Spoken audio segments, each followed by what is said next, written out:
Most all the Israelis interviewed have very nice English or American accents. That's from Mark. You might have heard Mark Regev. He's been on Radio Calf programs. He, of course, is from Australia.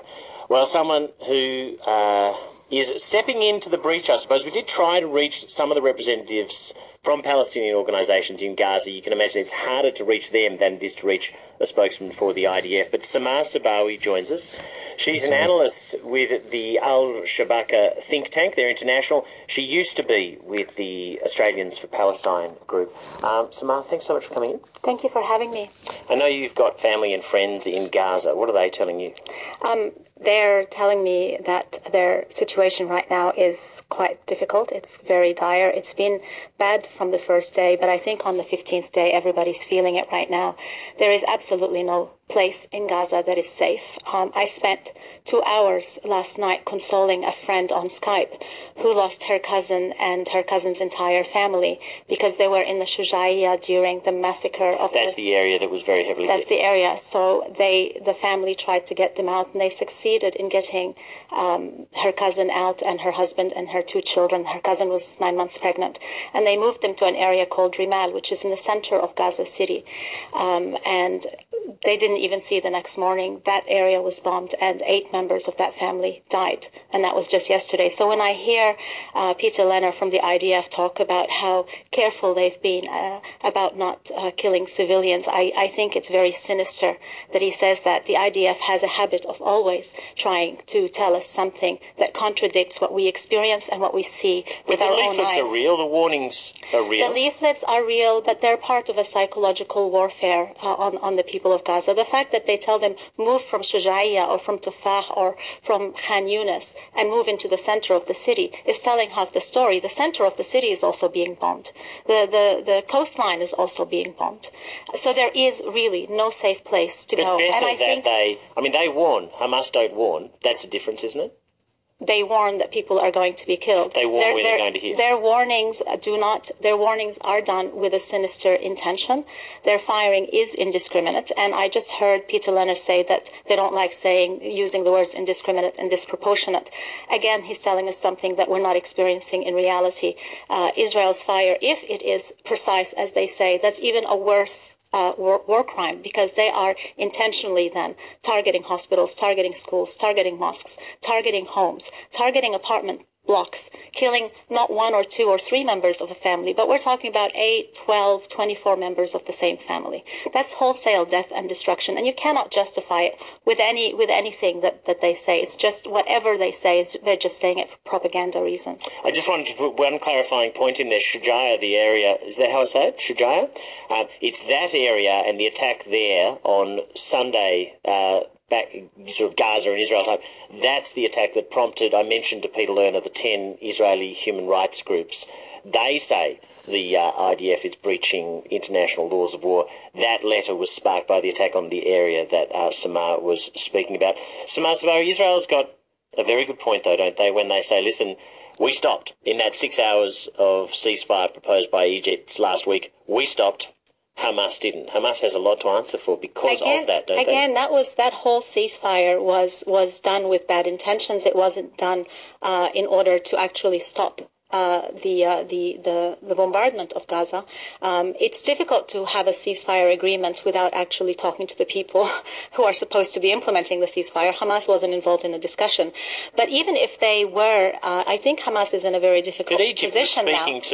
No, but they're in a very difficult position now because people in Gaza, after 7 years of a brutal siege that has stopped them from having any kind of normalcy in their lives, they've had enough of the siege, and after all this bombardment, they're saying our blood is not for free. We want the siege lifted. We want to live like everyone else. But isn't putting a condition on a ceasefire? Doesn't that? No. But doesn't that make a big difference? Isn't the main thing that you want to happen? But you're saying let's stop killing them quickly and continue to killing them slowly.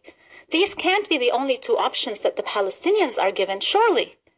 You can't just say either you die slowly of starvation and lack of medical supplies and, lack of cement. I mean, how sinister was it when Peter Leonard said that Gaza could have been another Singapore? Gaza could have been another Singapore maybe if it wasn't under Israeli occupation since 1967, if Israel has not controlled its land, air, and sea and put a siege on it for the past 7 years. Can I pick up a point? Before he got onto that, he was talking about the tunnels. There's a report in the Washington Post that says those tunnels that have obviously taken some time to build have cost more than $10 million. Peter Lerner has a point, doesn't he? If they'd invested that $10 million in education or not in trying to attack Israel, Gaza would be better off. But look, when you're imprisoning a population, what is the point of people in Gaza finishing school if they can't get to universities, if they can't get jobs? But isn't that money better spent on education? All right, but where? Gaza is a very small place with very limited resources. Unless they're open to the outside world, unless they can get in and out, unless supplies can get in and out, it will suffocate slowly. These tunnels were built in order to have an outlet, to break the siege a little bit. If we want to stop the tunnels, if we want to stop the rockets, if we want to have peace for the Israelis and the Palestinians, we have to be talking about political solutions. We cannot bomb the Middle East into peace. That you cannot bomb your way to peace. Can I ask you to address a point that is often made by Peter Lerner, Mark Regev, other Israeli spokesmen? They've made it again and again the last few weeks in the international media. Hamas lobs rockets indiscriminately, and the purpose of those rockets, Israel says, is to kill civilians. Israel is constantly trying to target military targets to stop people firing rockets when civilians are hurt.